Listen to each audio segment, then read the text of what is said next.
tablet running Android.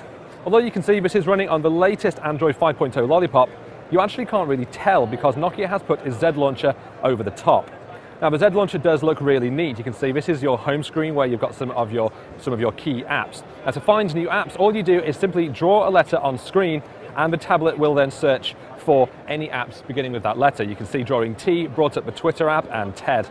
Now you can just search for your list of apps alphabetically as well by swiping over to an app list here. And you'll see familiar Android things like the drop-down notification panel where you'll still get access to key settings like brightness and so on.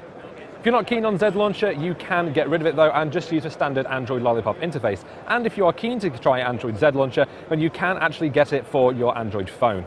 Now the interface looks nice and sharp and colourful, and that is thanks to the 7.9-inch display that has a 2048 by 1536 pixel resolution, which is very high definition, so everything does look really nice and crisp. Now it's running on a 2.3 GHz dual-core processor as a 64-bit Intel chip, and it does seem to be pretty swift.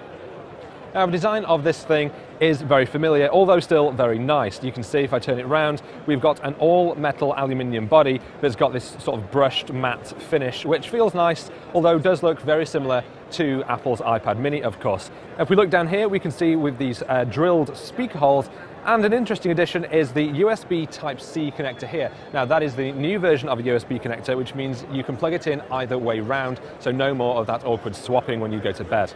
It's fairly lightweight, and the metal design does make it feel like a very premium device. On the back here as well, because you've got a 5-megapixel camera, and there's a 2-megapixel camera on the front as well for video calling.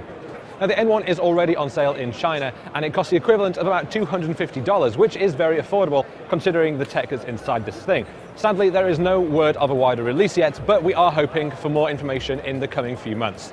I'm Andrew Hoyle for CNET at Mobile World Congress in Barcelona, and this is the Nokia N1.